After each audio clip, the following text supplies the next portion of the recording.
अस्सलाम वालेकुम। जी तो स्टूडेंट्स, अभी इस वीडियो लेसन में हम लोग डिस्कस करेंगे प्रेजेंट इंडेफिनिट टेंस। और प्रेजेंट इंडेफिनिट टेंस में हम लोग इसका अफर्मेटिव केस यानी कि पॉजिटिव केस को जो है वो डिस्कस करेंगे। तो स्टार्ट करते हैं।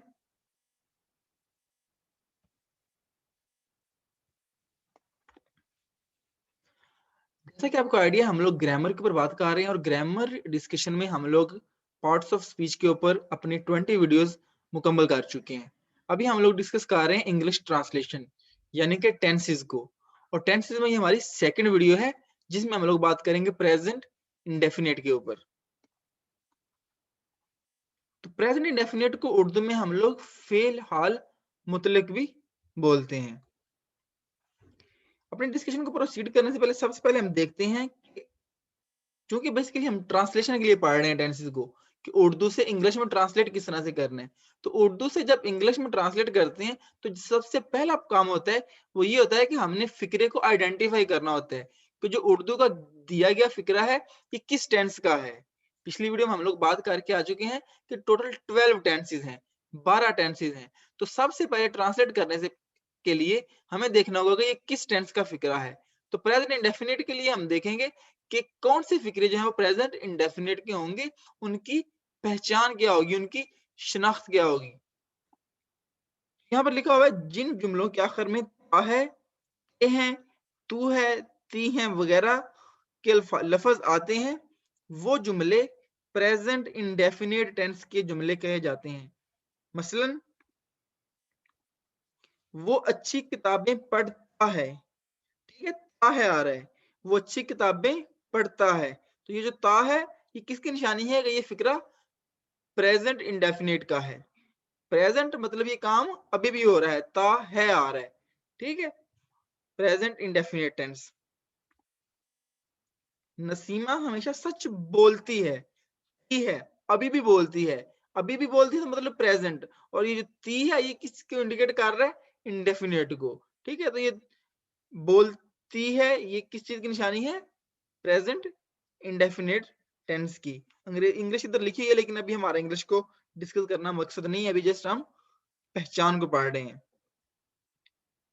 तीसरा फिक्रा लिखा हुआ है हम अपना काम खुद करते हैं, ते हैं आ रहा है, ठीक है। तो ये भी किस चीज का फिक्रा है, कौन से टेंस का फिक्रा है, ये प्रेजेंट इंडेफिनिट टेंस का फिक्रा है। अब देखते हैं कि इसकी को उर्दू से इंग्लिश में ट्रांसलेट किस तरह से करना है।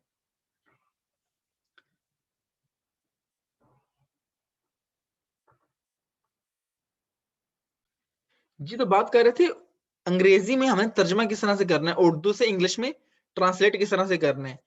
तो इससे इररिस्पेक्टिव कि आपका कौन सा टेंस है, जो एक जनरल स्ट्रक्चर होता है इंग्लिश टेंसेस में वो ये होता है कि सबसे पहले हम सब्जेक्ट को ट्रांसलेट करते हैं, उसके बाद हम वर्ब लिखते हैं, फिर उसके बाद ऑब्जेक्ट लिखते हैं। किसी भी टेंस का फिक्रा हो, ठीक है, उसका जो रूल होगा, जो उसका जनरल स्ट्रक्चर है वो कैसा होता है, सबसे पहले उस सेंटेंस के सब्जेक्ट को ट्रांसलेट करें, दूसरे नंबर पर वर्ब को लिखें और तीसरे नंबर पर ऑब्जेक्ट को लिखें। ये एक जनरल रूल है। बाकी इस इंडेफिनिट में हमने कौन सा वर्ब यूज करना है, कौन सा जो है वो हेल्पिंग वर्ब लगाना है या हेल्पिंग वर्ब नहीं लगाना, ये सारी चीजें भी हम डिस्कस करते हैं। वैसे जनरली मतलब सब टेंसेस के लिए रूल क्या है, सबसे पहले सब्जेक्ट को ट्रांसलेट करो, देन वर्ब को ट्रांसलेट करो और फिर उसके बाद ऑब्जेक्ट को ट्रांसलेट करो। जैसे कि हम यहाँ पर देखते हैं, बकरी दूध देती है, हमें पता है यहाँ पर सब्जेक्ट क्या है, बकरी है। तो देखिए गोट सबसे पहले आया होगा, दी गोट, ठीक है। काम क्या हो रहा है, देना, तो देती वर्ब जो है वो सेंटर में आ जाएगा। तो उसने गिव्स जो है वो सेंटर में लिख दिया। क्या दे रही है, दूध दे रही है, तो दूध क्या है, ऑब्जेक्ट है। तो ऑब्जेक्ट को उसने तीसरे नंबर पर ट्रांसलेट कर दिया। लिहाजा बकरी दूध देती है, इसको किस तरह ट्रांसलेट किया, द गोट गिव्स मिल्क, के बकरी जो है वो दूध देती है।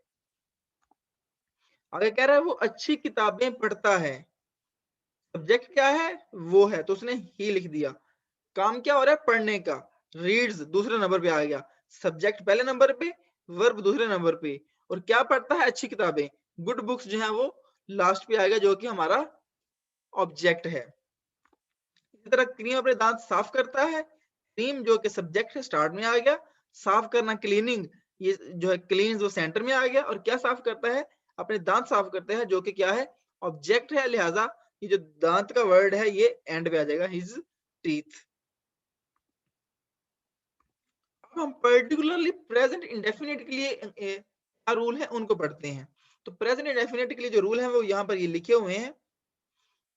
हमारे पास आपको आइडिया है कि जो प्रोनाउन होते हैं वो 3 तरह के होते हैं, ठीक है। फर्स्ट पर्सन, सेकंड पर्सन और थर्ड पर्सन।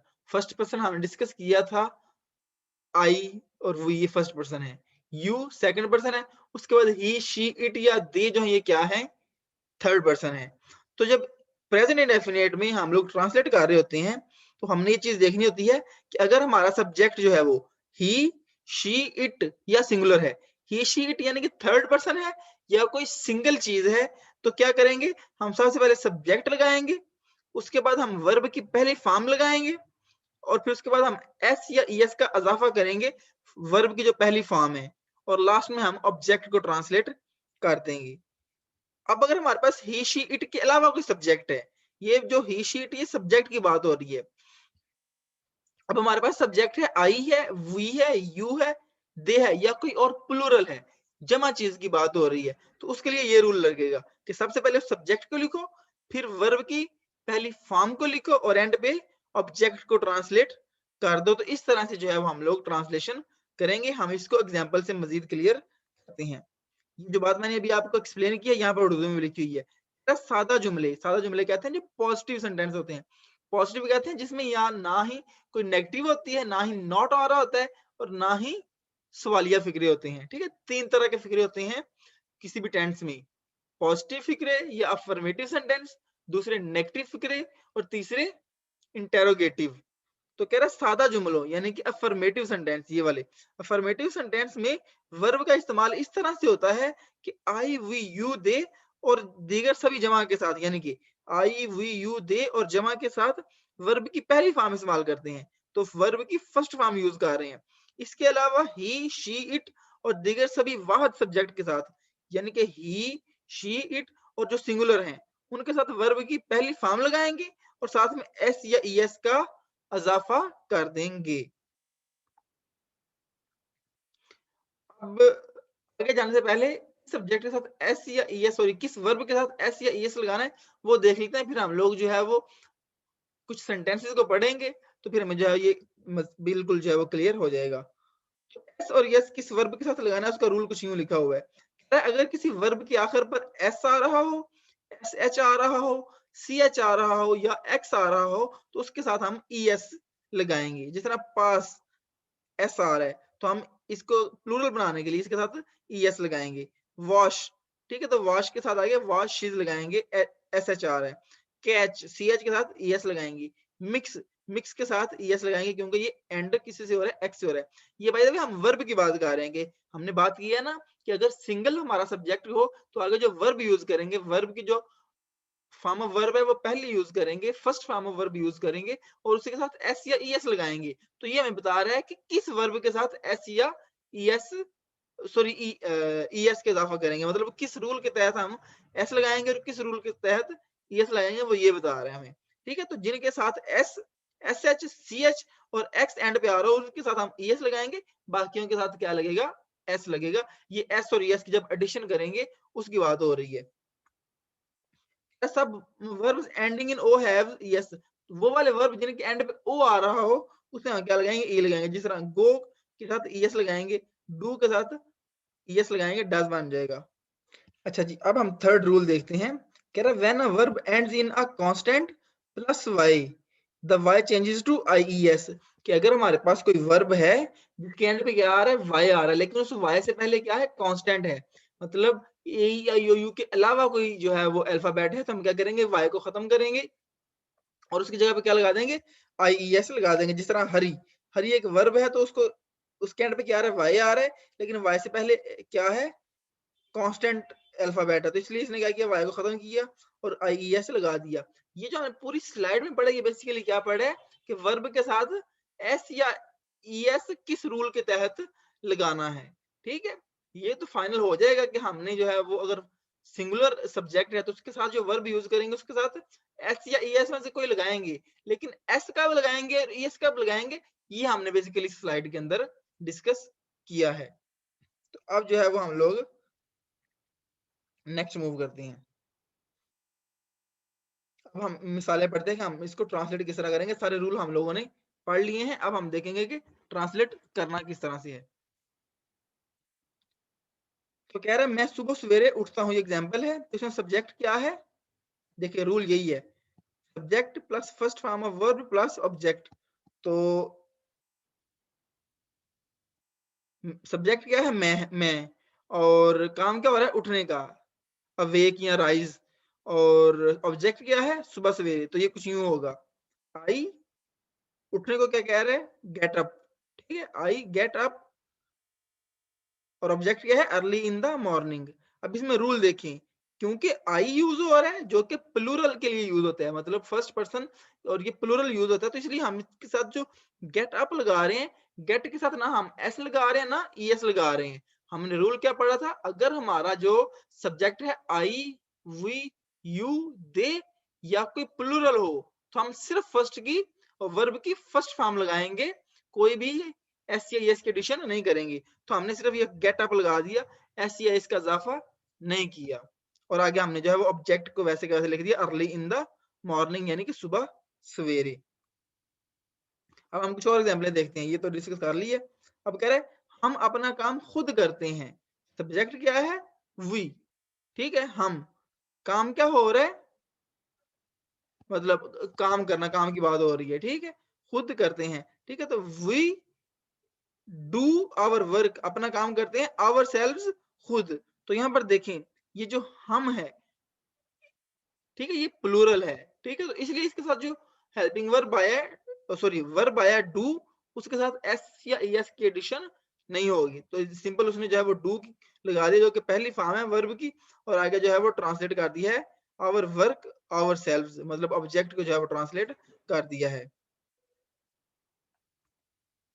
आगे थर्ड है, बकरी दूध देती है, ठीक है, इसमें सब्जेक्ट क्या है, बकरी, ठीक है, जो कि क्या है, सिंगल है, और काम क्या हो रहा है, देने का, ठीक है, गिव्स, और ऑब्जेक्ट क्या है, दूध है, ठीक है। तो इसमें देखें, द गोट गिव्स मिल्क। अब ये जो देखिए सिंगल हमारा जो था वो क्या था, सब्जेक्ट था, इसलिए उसके साथ आगे जो वर्ब यूज हुआ गिव, उसके साथ उसने एस लगा दिया, ठीक है, द गोट गिव्स मिल्क, ठीक है, सिंगल हमारा जो था वो सिंगुलर था, सब्जेक्ट, लिहाजा हमने जो वर्ब यूज किया है उसके साथ हमने क्या कर दिया, एस की एडिशन कर दी है, गिव की बजाय गिव्स लिख दिया है, और साथ में हमने ऑब्जेक्ट को लिख दिया है। इस तरह ये ट्रांसलेशन हो गई, बकरी दूध देती है।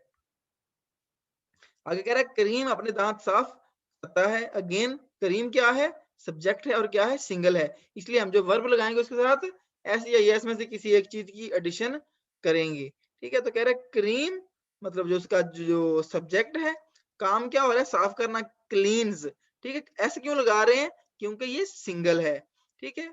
और क्या साफ करता है, हिज टीथ, अपने दांत।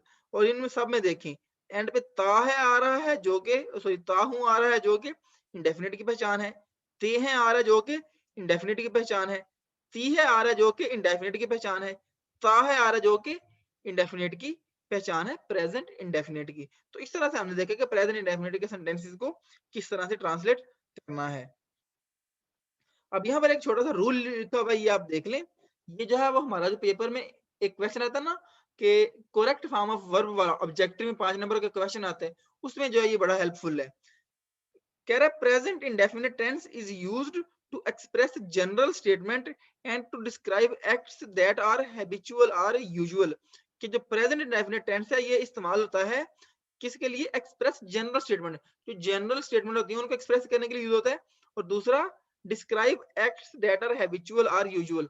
ये बड़ा इंपॉर्टेंट पॉइंट है कि जो प्रेजेंट इंडेफिनिट है ये कब यूज होगा, ये उन कामों के लिए यूज होता है जो कि हैबिचुअल है, आदतन है, रूटीन में होते हैं, ठीक है, अनयूजुअल नहीं होते, रूटीन में होते हैं। जिस तरह की it rains in the winter, मौसमी सरमा में बारिश होती है, रूटीन का काम है, मतलब हर सरमा में बारिश होगी। और दूसरा इसमें देखें, इट लगा हुआ है, सिंगल है, आगे रेन के साथ उसने क्या लगा दिया, एस लगा दी है। तो अब अगर ये एग्जाम में आपके क्वेश्चन आए कि करेक्ट फॉर्म लगाएं, तो जब पीछे इट होगा तो हम आगे क्या लगाएंगे, रेन्स लगाएंगे, और मतलब एस का जो है हम एडिशन करेंगे। एक और चीज जो मैं अभी आपको बता दूं, हमने देखा कि प्रेजेंट इंडेफिनिट में उसका जब अफर्मेटिव टेंस हम यूज कर रहे होते तो उसमें हम कोई भी हेल्पिंग वर्ब यूज नहीं करते, कोई भी हेल्पिंग वर्ब हमने यूज नहीं किया। इसमें देखिए कोई भी हेल्पिंग वर्ब नहीं है। जब आप उर्दू से आप इंग्लिश ट्रांसलेट करेंगे प्रेजेंट इंडेफिनिट की, तो उस वक्त कोई हेल्पिंग वर्ब नहीं लगाएंगे। और दूसरा, जब हम करेक्ट फॉर्म ऑफ वर्ब की बात कर रहे होंगे, तो इस तरह का जब सेंटेंस है जिसमें कोई भी हेल्पिंग वर्ब ना हो, तो ये हमारे लिए एक इंडिकेशन होगी कि ये कौन सा टेंस है, प्रेजेंट इंडेफिनिट का टेंस है।